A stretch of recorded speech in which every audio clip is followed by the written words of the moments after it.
Welcome to the Behavioral View, presented by CentralReach. Join hosts, Dr. Shannon Hill and Dr. Nissa Van Etten, as they explore cutting-edge topics in behavior analysis with expert guests. Stay informed, stay inspired. This is the Behavioral View. Hi, everybody, and welcome to the season premiere of Season 5 of the Behavioral View. I'm Shannon Hill, Editor-in-Chief at CentralReach Institute, and I am here with my regular co-host, Nissa. Hello, everyone. I'm Nissa Van Etten. I'm the Director of Clinical Training and CR Institute here at CentralReach. And we have invited the amazing Kelly King to join us today. Kelly, what are we calling your job these days? You know what? These days we're going content, AI, innovation. Happy to support the team on some AI initiatives and proof of concepts here, and happy to be here today. And still a BCBA on top of all of that. On top of all that, and before all of that, a BCBA, yes. Awesome. And our special guest today is the amazing one and only Dr. Richard M. Kubina, Director of Research at CentralReach. That is like, you have the only job title at CR that I can remember because it's short and sweet. I cannot tell you how honored I am that I get to be the guest to kick off this season. Thank you all for bringing me on. This is going to be fun. It's like a family reunion. It For is. those who don't remember, Rick was an original co-host on the Behavioral View. And now he is spending his podcasting efforts on ABA on Call with Doug Kostowitz. Anything else we want to mention, Rick, before we launch in? Yes, we have a new podcast that we'll be launching, which is going to be focused on the intersection of ABA, behavioral health, and technology. And I'm going to be doing that with my esteemed colleague, Dave Stevens, and look for that this year very soon. Should be extremely popular because that is a topic everybody is clamoring for more on. Yes. And we're going to touch on that ourselves today. But before we do, question of the day time, not AI related at all. We're going to go completely in another direction. What was a favorite book from childhood? And it could be your childhood, your child's childhood, grandchildren's childhood. Childhood books is the theme, though. What do you guys have? I can go first. Mine's short and sweet. Goodnight Moon.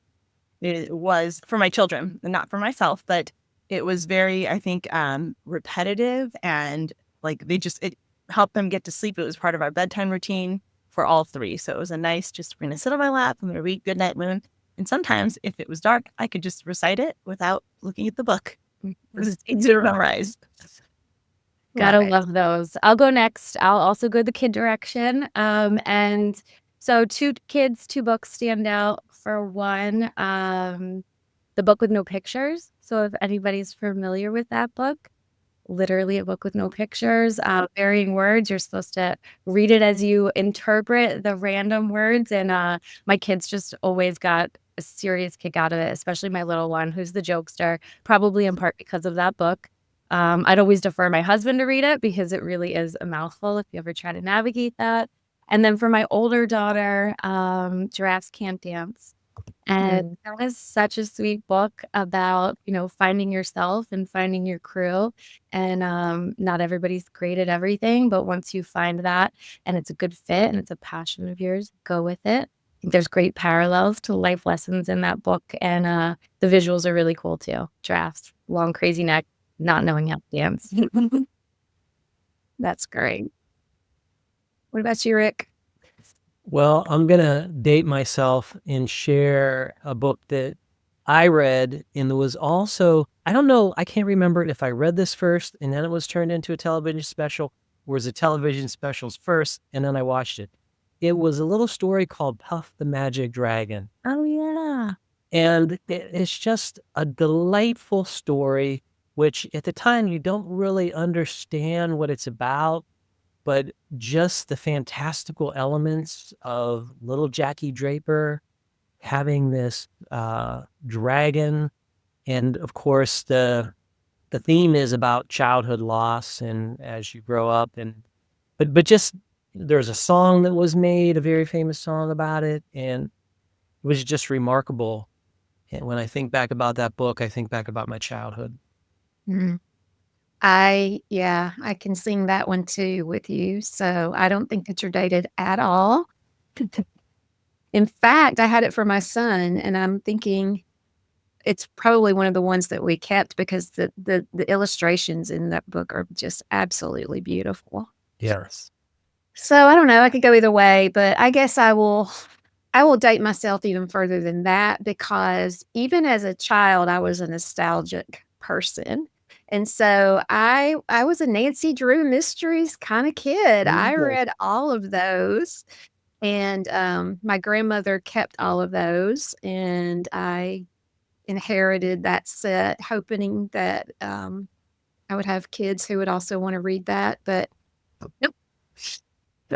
But it's interesting, Kelly, what you were saying about how it kind of their favorite books align with their personality.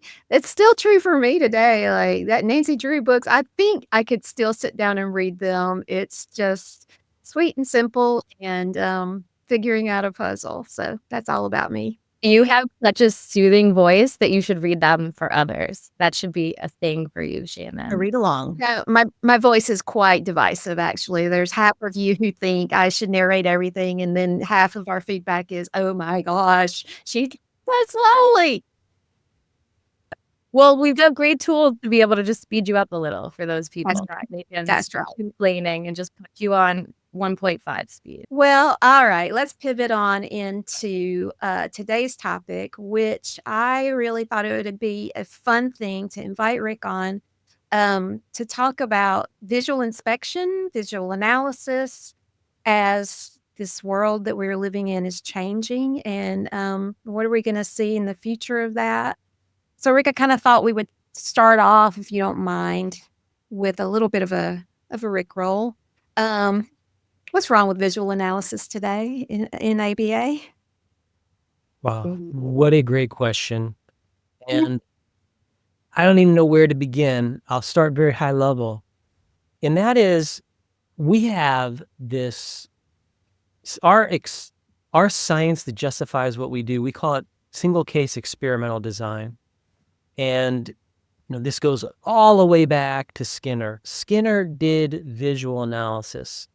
Then as we jumped from the laboratory into the to clinics, to homes, to schools, and we did more applied work, we still relied on visual analysis. There are several textbooks that are out there that say, this is what you need to do when you engage in visual analysis. And there's all of these different techniques that you can engage in. For example, if you have a condition of behavior, so for those of you who aren't seeing me, I have, you start off with data and then, maybe it's baseline, or maybe you start off here and it's intervention. All of that data, you can analyze it with specific techniques. It's called within condition analysis. There's probably anywhere from 6 to 10 different things you can do, techniques, to understand what's happening within that condition. When another condition happens, then you can do within condition analysis there, but then there's this set of techniques called between condition analysis, which means you could look at what you did here, and what are all of these differences? What are the data telling you? What are the differences? What changes occurred? Was it impactful? Was it not impactful? And were there subtle changes?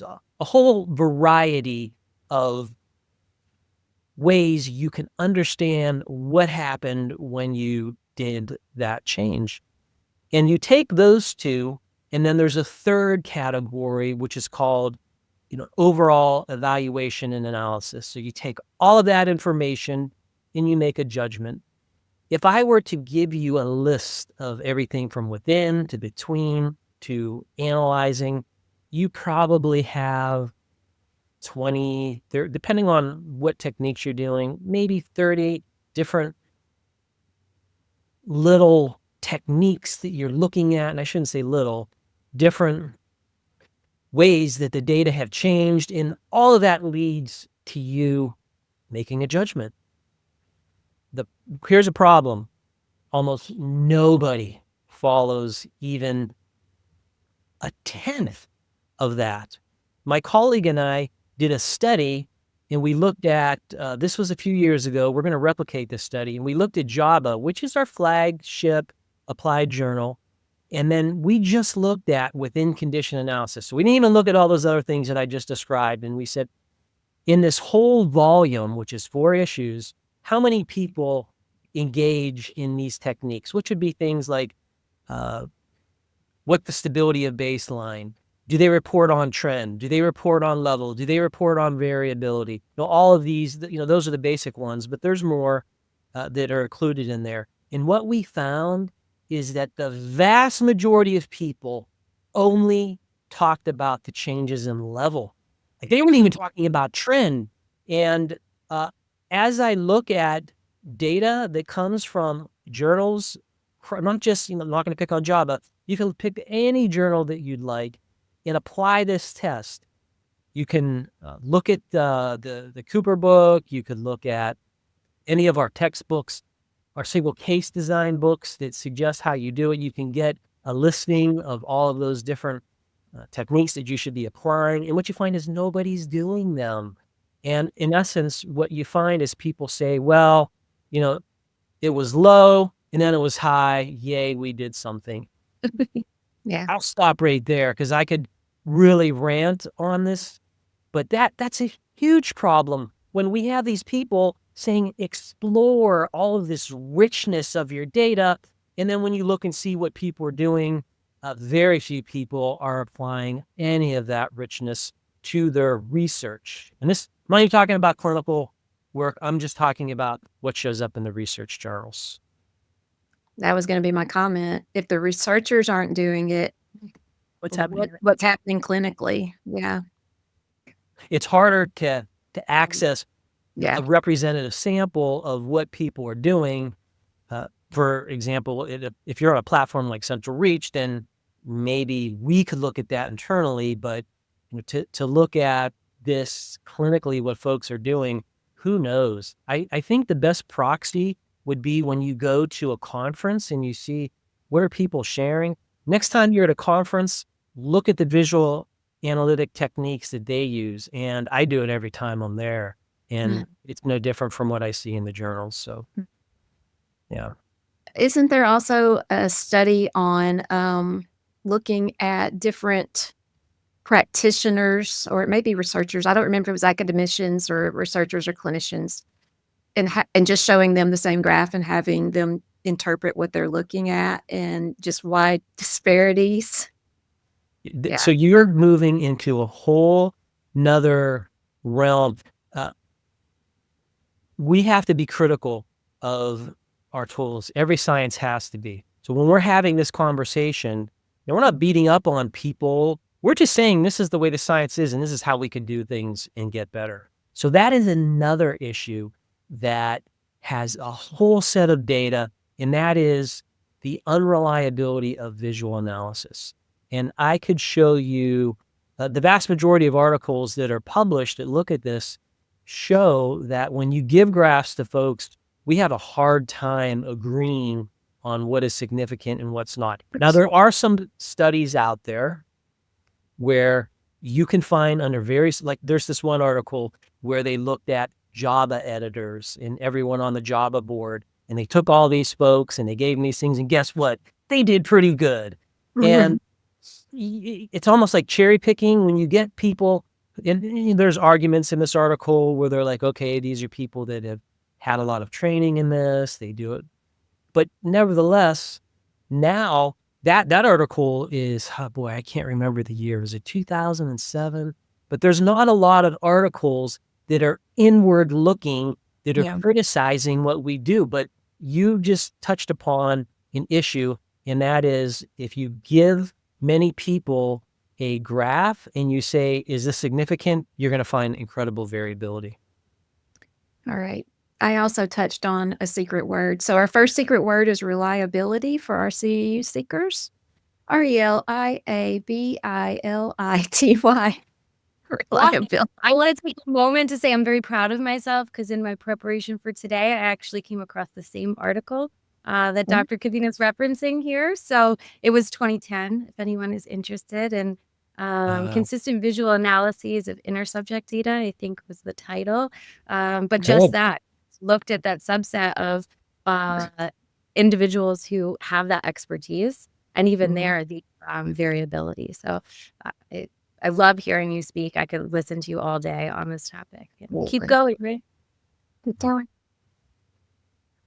Well, I talked to Rick ahead of time. Like we could do this whole episode on what's wrong, but we do have some interesting courses on the Institute on what's wrong as well. So we will kind of drop some suggestions if you want to know more about that.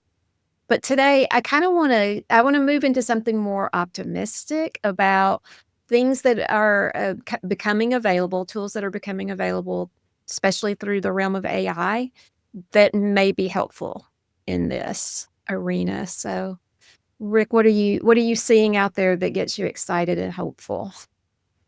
I can tell you that in the next, it's hard to say how many years, but it's under 5. Maybe it's under 3. It depends. That there's going to be a sea change in how we do visual analysis because all of it is going to be augmented with AI agents. And once this happens, once we reach that tipping point, when there's software out there that's going to do this, everyone's analysis is going to become more detailed, more precise. And it's going to be done in a much, the lens will be, the aperture will open and you'll be able to see many more things and people will be talking about many more things. And that's going to help us.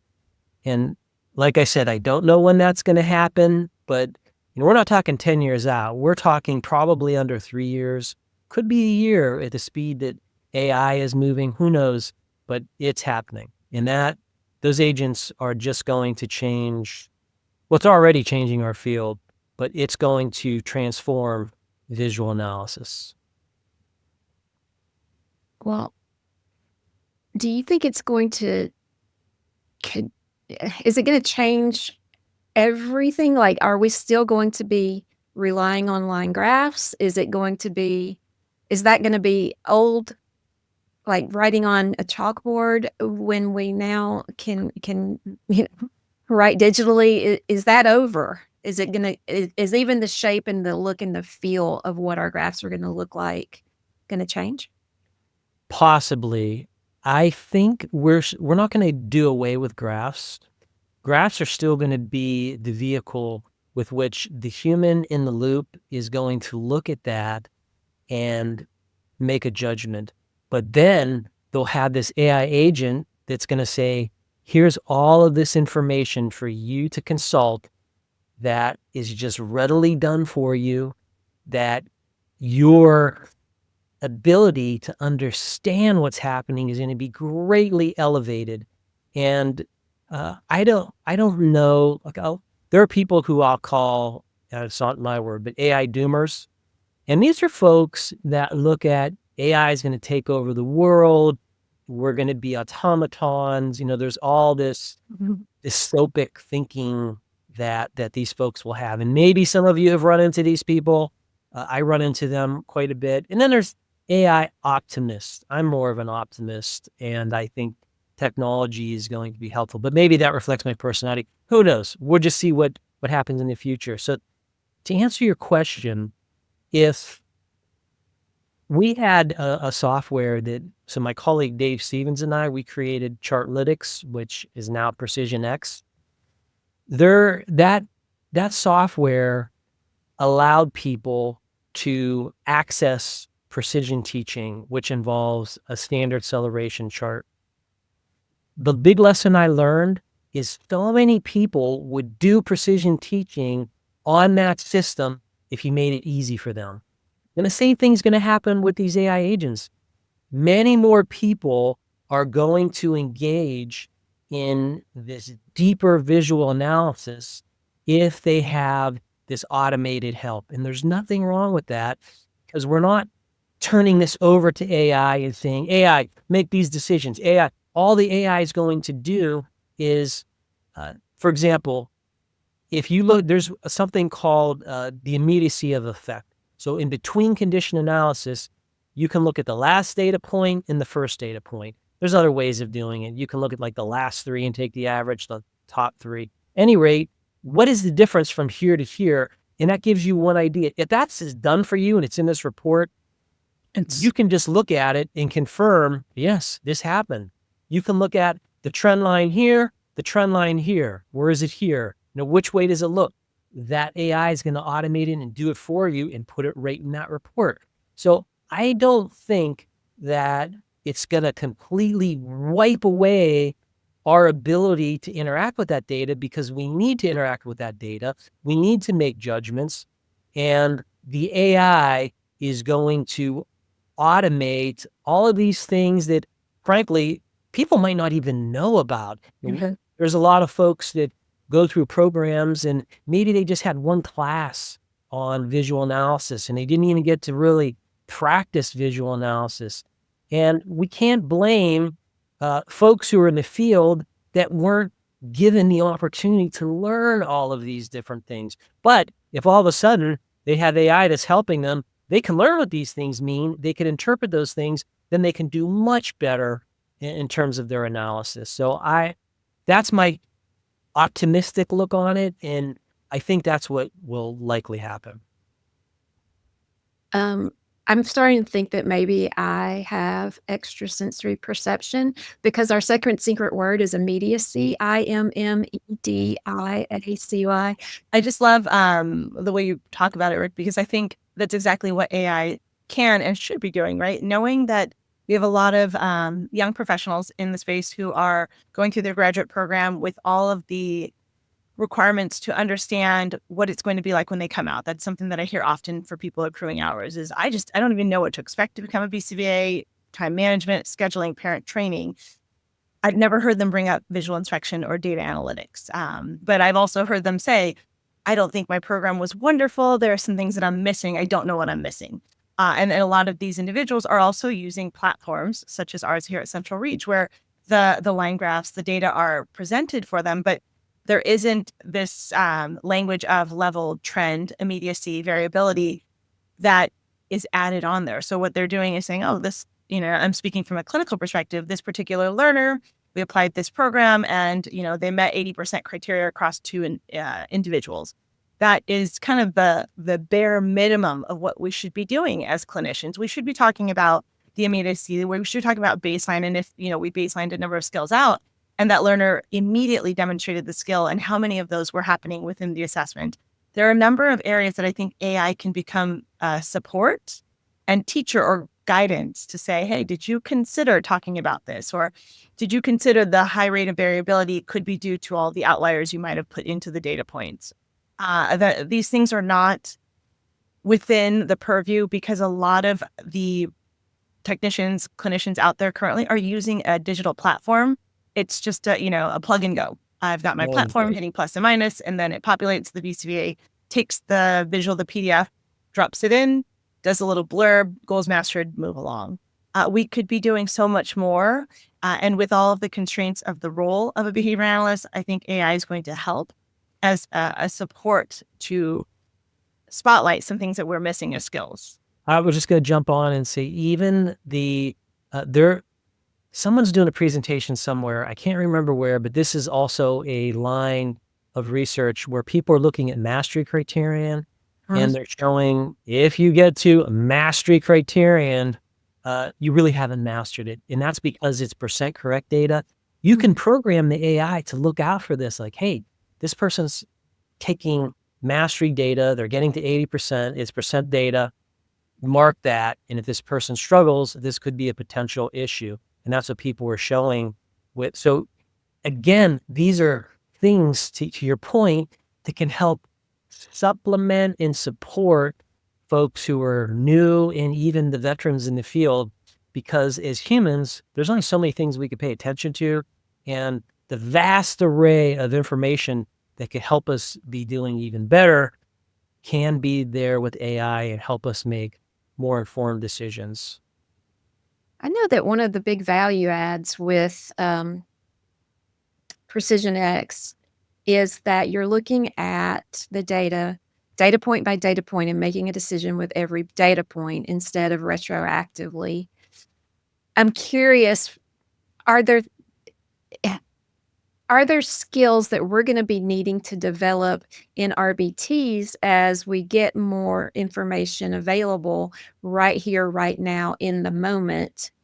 Because as one of the people in the world who teaches a single case design class in a VCS program, there's just not enough time in that program to teach everything about single case design and feel like I'm doing a really good job teaching visual inspection. I will just say that right here, right now.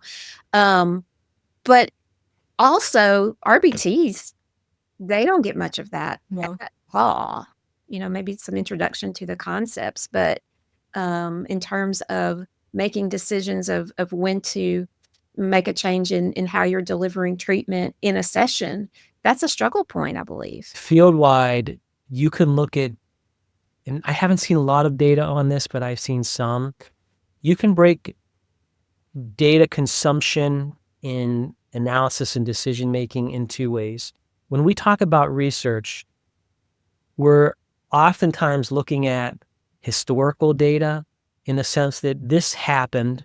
Maybe we're looking at along the way, and when you're doing research, it's different from applied, because you'll have some rules that suggest I'm going to be in baseline for this long. These are conditions that tell me I'm going to move forward. And then when all the data is done, you're analyzing it. Versus what you are talking about, which is real-time data decision-making. I can tell you from my experience, and all of you, please tell me if you have a different experience, almost nobody's doing real-time data analysis. Very few people are making sense of it. Who would be the most logical person? The RBT, because they're the ones collecting the data. And we did this with, we had a group of folks back when we were Turnlytics up in Canada, and we showed them how to do it. And we empowered the RBTs to make decisions. And sure enough, the outcomes drastically changed across that entire center, because now the RBTs felt more invested. They were given limited power, such as, hey, change the reinforcer if you notice that there's 3 flat data points in a row. And they would do that, and they would report back to the BCBA. And then the lines of communication became stronger, and things were more focused on the client. And it was very, it's just remarkable when I think back about how incredible that transformation was. And again, this is about the data. It's not like saying, hey, you need to do this program. Nothing with programming, just what happens when you're doing real-time data analysis. There's more communication, and there's more of this is what our science, our beautifully applied science is founded on. And if it could happen more, and that could be augmented with AI, then wow, we're cooking with fire. I think, one of the reasons that could, and this is just speculation from my own personal experience, but one of the reasons that could have gone away is, again, I don't want to say that digital data collection isn't fantastic, because we're here at CentralReach and I 100% believe in it. But there are times when, especially at the technician level, they're not seeing the outcome of the data they're entering. It's just, entering, pushing the button, the data gets in, and the accessibility of the graph isn't there. It doesn't pop up. They're not seeing the data plugged in. I know way back when I was in graduate school, we were doing standard acceleration charting. I was doing everything manual, and I was able to see the trends because they were in front of me as I was with the learner. I think that, the ability to see it and to have my hand touch it was helpful. I don't think we're going to go back in that capacity, but I think if it was embedded in a platform that indicated, maybe you're a technician 2 on the PM session and you've hit third data point above whatever the criteria is, that AI would pop up and say, hey, it looks like this learner's met mastery. Do you want to go to program 2, or do you want to go to the next level? And it almost unlocks that next phase for the learner, moving things along a lot faster. And the BCBA on the front end maybe set that up so that the program would open up and all the RBT had to do was enter the points that met criteria.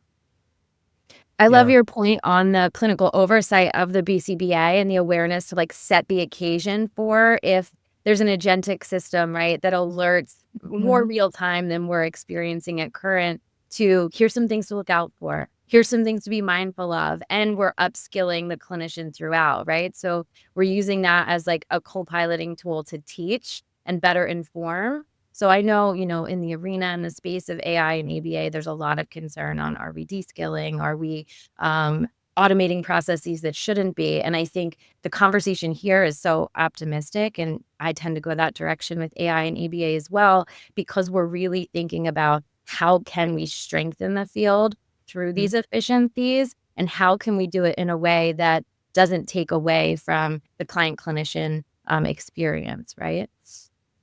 Yeah. I was thinking about the research that you and I did. And if anyone's interested, look for this coming year for a paper. And in the research that Kelly and I did, we looked at how a chatbot could interface, very basic study. Would folks like using a chatbot? And just really basic questions. Now imagine, I guess I should take a step back in, when we talk about agents, that's a word we're throwing around, but we really didn't define it. Yeah. All an agent is some piece of software that can act autonomously, and it can learn, it can communicate, it can solve problems, it can interact with the environment. And when I say autonomously, it's doing these things in the background, but you program it. So you can talk with the chatbot, but if you have an agent's just always going to be doing certain things. So if you set up an agent and said, when I enter data, I want you to do this analysis, alert me if it's whatever your threshold is. So that would be an evolving way that if we looked at RBTs and they had access to a chatbot and these agents, all that information comes to them. They could interact with the chatbot, who could then even interpret what that system, what the data is showing. There's just so many things that can be done. And all of that is going to help elevate people's work. It's going to, being a better behavior analyst, being a bit better registered behavior technician, all of that involves, there's a lot of things we could do. If we, all of us could say, we need to do this, we need to do this. But let's just focus on the data side. And how do you collect data well? How do you record data well? How do you analyze that well? How do you make judgments? Just that piece alone, if we can help people with technology there, they're going to be doing better. And if they're doing better, then that means the client is doing better. And all good things are going to happen as that process moves forward. Well, and I think for those of us who are optimists, and especially those of us who are kind of tinkering around in the backside of things a little bit with the AI now, one of the things that came to my mind in showing the value add here is, Rick, your checklist of 20 to 30 things that you should be doing when you're interpreting a graph. There's also the checklist of 20 to 30 things you should be doing when you're constructing a graph. And software right now, really, you have to fight any automatic graphing software now to get it to be ABA compliant.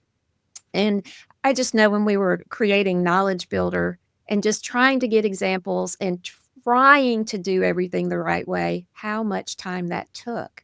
I mean, it could take hours to force that graph to be exactly as it's supposed to be. And the reality is, even if we know what we're supposed to do, we don't have those hours. And I just think anything that we can do to curb it down to the frustrating, tedious parts of delivering service, or setting up our own systems so that we can interpret our own services, is just going to free people up to do so much more meaningful things. I didn't like that I was having to, and I'm sure CentralReach, if they had the option and would have loved for me to be able to push a button and have that graph automatically be exactly the right size and lined up the right way and all of that so that I could go on and produce more content. And so the same thing's going to be true for clinicians and maybe researchers as well. I'm not in that world as much, but what's this going to do for researchers?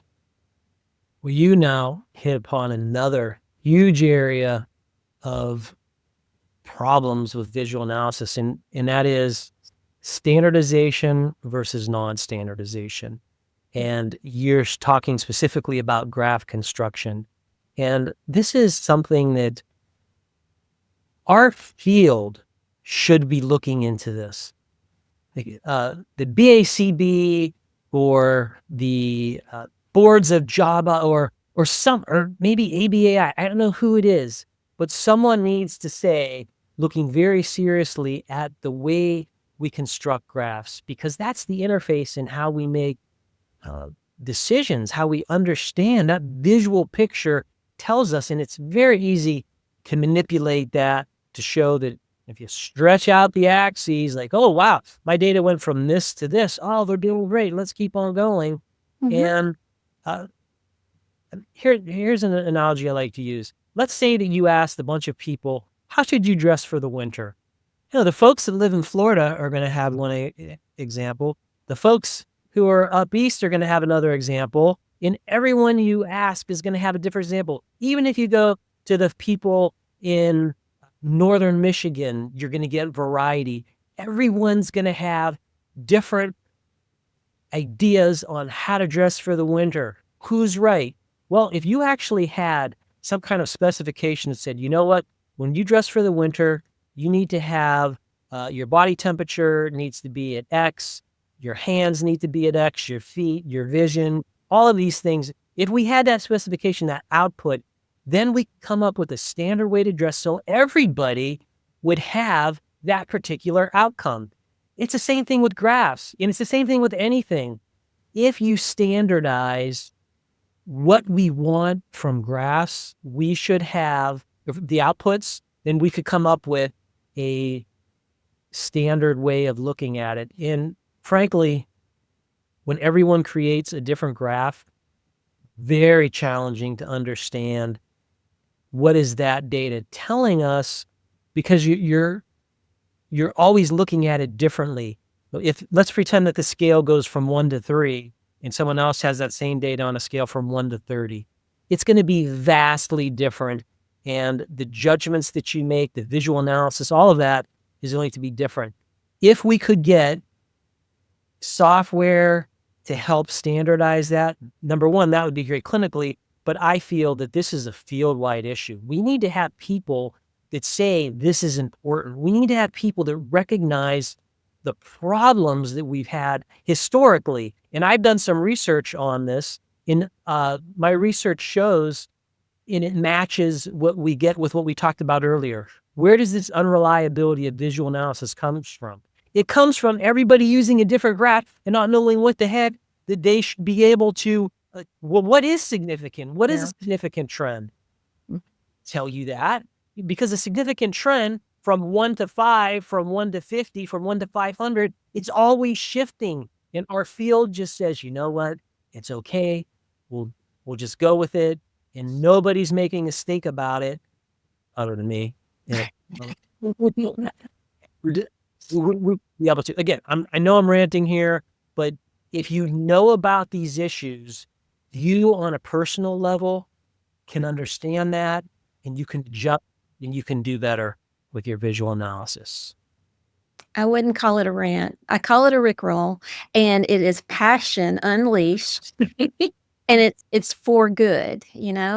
You're trying to make a change for good, and as you're describing these problems, I just can't help but wonder. Evidence base. We're building an evidence base on this research that's getting published, and you're telling me that the conclusions are not necessarily always correct. That's terrifying, Rick. I'm scared. Yeah. Well, this again, when we look at science, I was reviewing a paper and someone did this study where they were trying to find some kind of magnitude of the slope. And I basically rejected the paper and said, you can't do this because of the reasons that I just said. All of the incredible variability that's out there, there's no way you can come up with a standard unless you have a standard graph. Then you could do that. And this is true with replication. Whenever you do research, the beauty of research is because it's public and you can ask questions about it. If you have people who are replicating the data, then if you keep getting mediocre results, that tells you something. But the nice thing about our field, and this is what happened early on, people said with visual analysis that we want our data to be so powerful that it passes the interocular test, meaning it hits you between the eyes. It's so powerful that, like, yes, no one's going to argue with it was this way, now it's this way, and it's so powerful that we know that there is a significant effect. Well, what happened through time is not everything everybody does is that significant, but we do have some things that are that significant. So how do you make sense of all the other data that's not that significant? We might have some techniques out there that are on the mediocre to weak side, but because of visual analysis and the unreliability of it and it getting through the peer review, some people may actually be using things where there's other techniques that would probably work better. So that absolutely is true. That absolutely happens. And in the future, we might be able to figure out what some of those techniques are again through AI. AI is built to consume massive amounts of data and to help us understand that. So even with some of these issues, and it's not just our field, this is all fields. All fields deal with this. Science is a progressive endeavor. You keep learning, and that's why we keep on building upon it. That's why we keep doing more and more experiments so that we can learn more, so that we can discard the things that are weak and mediocre, or wherever we put that threshold bar. And, we maintain and keep the things that are from here to outstanding. Now I'm all excited thinking about the possibilities of an AI enhanced meta-analysis of everything that's ever been published. We could do it. Within reach. It's within reach. Things that I never thought I would see in my lifetime. Wow. Well, I wonder if I have left you any room to talk about any of those other things that we didn't touch on before I lead us into the final segment, which is going to be about advising people on where to go for more information, how to learn, how to become AI literate for ABA practitioners and that sort of thing. But just want to make sure I got all the passion points in, Rick. Was there any other passion point we needed to attack in this conversation? We've covered a lot of ground, and there can always be more. I think some of my comments that I have might bleed over into the next section. So I'm going to stop it there and move on to the next part. All right. Well, I'll throw out the secret word number 3, which is decision. DECISION. Now, all right, team, let's talk about how we can become more AI literate in ABA. I might ask that. You said team, and there are people, everyone on here has a journey with AI. So I would love to hear from each one of you, how are you, because each one of us has a different path. And for example, myself, the way, and this is probably true with everything, the way you learn best is you got to do things. You got to get in the game and do things. But boy, that's so broad. What are those things? How do you all learn about AI and get better and better at it? Because it's changing all the time. I was thinking earlier, Shannon, when you were talking about graph construction, and I remember you prompted in the early days, you gave all these prompts that came out with a perfect graph. That seems like ancient history, but what? That was probably like a year maybe or something like that. Year ago. Yeah. And it took days. And so that's one of the things I will warn you about if you haven't played with AI yet. You will go down a rabbit hole, spend days on something, weeks even, and get it to work. And then in 6 months, you can do it with one single, like very vague prompt. So there is that. It's growing really fast. That would be actually, Rick, probably my advice is first things first, learn how to write a prompt. And I think Yeah. BCBAs and RBTs are at an advantage here because it's essentially a task analysis. Good prompt writing is. The parallel between the ability to generate solid output from an LLM, especially using the skills that we've learned and become experts on as BCBAs, it's a natural progression. I think I'll add in a caveat of caution, right? And to your point, Shannon, things are evolving and getting so much better every day. What we were doing a year ago in our exploration feels so much simpler now. But the discerning eye is always necessary, right? So always as a co-pilot, never as a set and forget.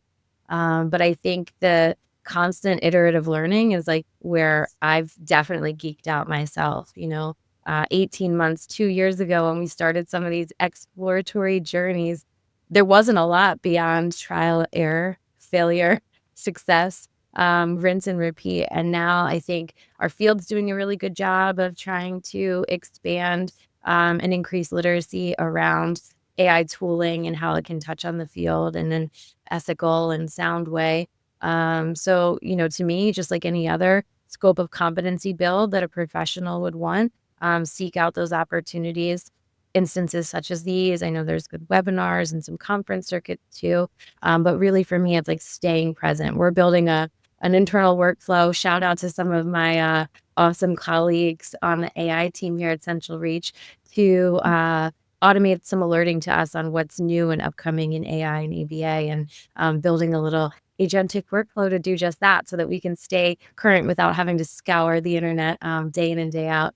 And so I'll report back if there's success there, but definitely the opportunity to just stay informed, have that kind of cautious eye that we know we always should. And I think the same applies for visual analysis of data, right? Like we don't know what we don't know, and we expand our scope of understanding as we learn from others and as we get better and better. And AI can support us in that. So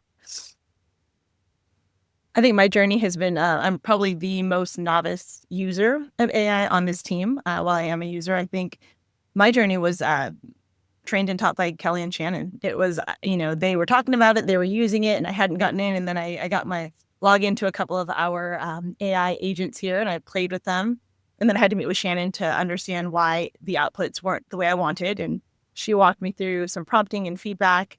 But again, over a year ago, a lot of the outputs were not accurate. And it was like, I don't even want to use this. It's not giving me what I want. And I remember just shutting it down and doing the work on my own. And as of today, and the way that these tools are evolving so rapidly, the outputs are fantastic. It's just a matter of, like Kelly said, reviewing it and making sure it fits your needs. And I don't think I've ever taken an output as fact. There's been a lot of editing, a lot of the humanness and the individualization that's necessary, but it is a great starting point if you don't have a starting point. So that's been a great thing for myself. I like to, make sure I'm organized, and sometimes just going to GPT or Claude or one of those tools and saying, I just need an outline for this type of meeting to get me started. That way I'm not sitting here just putting in a number one and forgetting why I'm even in my Word doc or my PowerPoint. It's a great way to just start. And if it isn't great, I can give it feedback now and say, that's not what I'm looking for. Here are some more parameters. And we go back and forth for periods of time. And I don't feel like I'm annoying a colleague or a person who, is on a time crunch. When you're talking, this is reminding me of a mind shift that I've made with it as well. And I didn't really realize it until you said that. I treat it now like an employee. And I remind myself that if I invest the time here in giving it feedback and enhancing this prompt, I'm gonna save myself a lot of time later. I could just pivot and do this all myself by hand, but I'm still gonna have to do that, and it don't go into it thinking that it is going to do everything for you perfectly. It will not. You have to train No. it. They are not ABA experts by any means, and, yeah, and also you have to train it individually about you. Yeah. Because my bot and Nissa's bot might have the same initial prompt, but over time, they're gonna behave very differently because Nissa and I behave very differently, just like any employee. Fun fact, when you get there and you're at that kind of conversational level with whether it's the LLM you're using and you're getting desired outputs, like take a moment, pause, and say, this is exactly aligned, right? Say it in some Yeah. more technical ways. This is exactly aligned with what I want. How could we get there sooner next time? How could I iterate this? What happened? Like, and get yourself a structure. And I did a lot of co-learning with LLMs doing just that. Like we finally had a breakthrough. What were the key elements of what I just described, whether it's chain of thought or however I structured that interaction to get the desired output? And so for any listeners that maybe haven't explored a ton with AI, those are some just like little tidbits that will help you advance and kind of get some efficiencies a little quicker. It's something that has really worked, and depending on the tool you're using, I'm sure we'll continue to get better. But kind of what's your reasoning? What was the back end?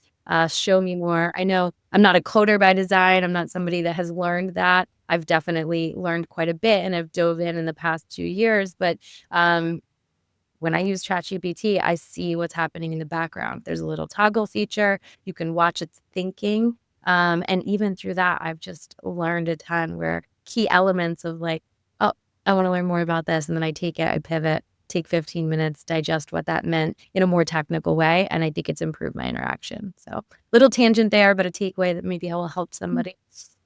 I think it will. Yeah, people love that. Can I throw in the ethical caveat? Because, I want to be sure that we're clear in our messaging here. We're not telling you at this point in time to let ChatGPT and Claude tell you, interpret your data for you, tell you what you should do in a treatment plan. These are things you should not be doing. Those are open source. They are not HIPAA compliant. They are not FERPA compliant. Do not be feeding your user data into those platforms. These are you still need to adhere to security systems like you do with any other software that you're dealing with. Now, CR, and I'm sure every other provider out there is working on building some embedded AI tools for you where you can have that sort of interaction, and we're certainly thinking that it's going to be useful. But please do not be doing that in open source. Yeah. What you can do if you want to learn more about visual analysis is many of these LLMs are what are called multimodal, which means they have vision capabilities. They can read what you share with them. They could look at it and make sense of it. So you could take something that's publicly available, put it up in there and say, do visual analysis for me. And even you could also do this with, if you put the whole article in there, obviously, but you could just take out and see how does AI interpret that. And you can even, if you like, this is something I've done with both Claude and ChatGPT, you can create projects. And what I do with projects is I will upload my own notes that say, here's all the things that you need to look for.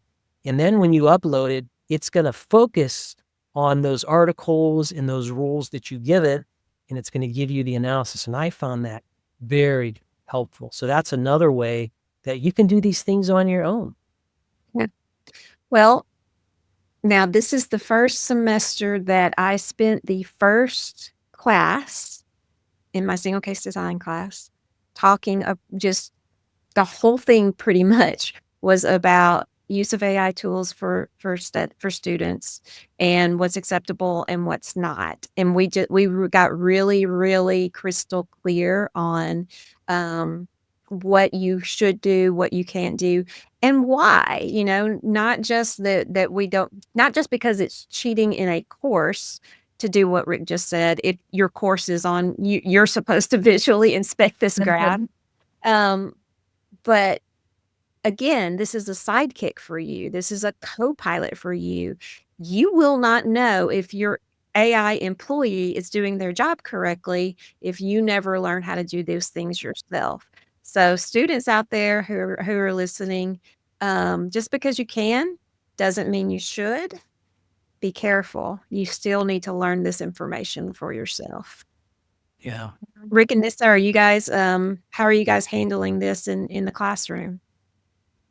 I took, we talked about this before, Shannon, but in the last 2 courses I taught, I did bring it up initially in the first kind of meeting. And I mentioned, the different ways that it could support, but the different things that I would be looking for in outputs and writing.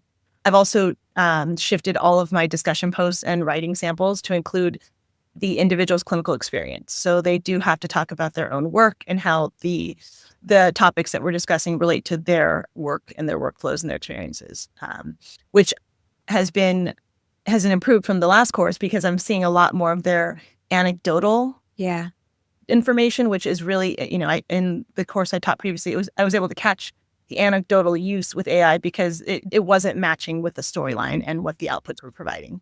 Yeah. Because it will make up a good story for you. But then it veers off track and talks, neuropsychology and the clinical emphasis in that area. And it's like, wait a minute. This is a course on supervision and mentorship. Us just want to please, right? And so you ask it a question, it's like, I want to answer. I mean, I'm personifying a little bit, but it really just have to be discerning. And I think a great strategy, some that I've, even with my own children who are still young, but get there first yourself and then use as like a fact or clarity checker, an idea you might not have thought of, a point you might have missed, right? So to Rick's point, and I've done this with some journal articles like that, especially for early like clinicians and BCBAs, maybe newer to our field, if it's a lot to digest some of that technical writing, right? But if you think you have your understanding, right? And then you kind of validate that or co-validate that with a pilot or an AI tool, it's only going to help with your exploration as long as you are, cautious and careful in it. So I love that caveat for students. I love the mentality, Shannon. I'm not surprised at your forward thinkingness, but we're not just going to blanket the non-use. And I know colleges have and are doing that. I think even employers are in many cases, but we're going to teach you to be a responsible consumer, as you should be. And you're, learning to fish. And this is one tool in your toolbox, but it's not the end all be all. And while it might feel quick to get you there, get your assignment submitted, it's really not going to serve you well when you, hit the ground in the field. Yeah. Well, and I do like the idea, combining 2 of your ideas, Kelly, and having it, if it's going to do something like that for you, tell you how it came to those conclusions. So, you can use it as your own personal tutor for a lot of things, I think. Mhm. I'm Yep. getting it. To jump on that and combine my response with what you asked earlier, like how do you learn about AI? You can have conversations with AI. For example, with ChatGPT has a voice function. You can decide what voice do you want ChatGPT to speak to you in, and you can speak to it. So you don't even have to sit at your computer and type. You just turn it on and you have all these conversations. It could be your AI tutor. You could be taking a shower. You could ask it questions about something. Now, again, you have to make sure that it's answering correctly. And the best way to do that is if you uploaded something and it's responding to that, then yes, like the definition of reinforcement, which these things it has pretty well, but some of the things I will occasionally find, like the definition of classical conditioning. Last time I checked, it was kind of right, but not exactly right. But it's getting better and better through time. So you can access these tools in different ways. Well, guys, I have kept you longer than I said I would. And so as much as I want to keep talking, I guess I have to release you back to your regular work days. Thank you so much, Rick, for allowing us to kick this one off with such a fascinating topic. And Kelly, thank you so much for being our first third panelist of the year and bringing your AI insights. Really appreciate that. Anytime. Thank you. Well, that's it for episode 1. So join us next time on the Behavioral View. Bye. Thanks for joining us for the Behavioral View. Ready to lock in your CEU? Just follow the link below, complete the quiz, and enter the secret words. It's that easy. You've already done the work, so why not take the credit? Subscribe and join us for the next episode. We'll see you soon.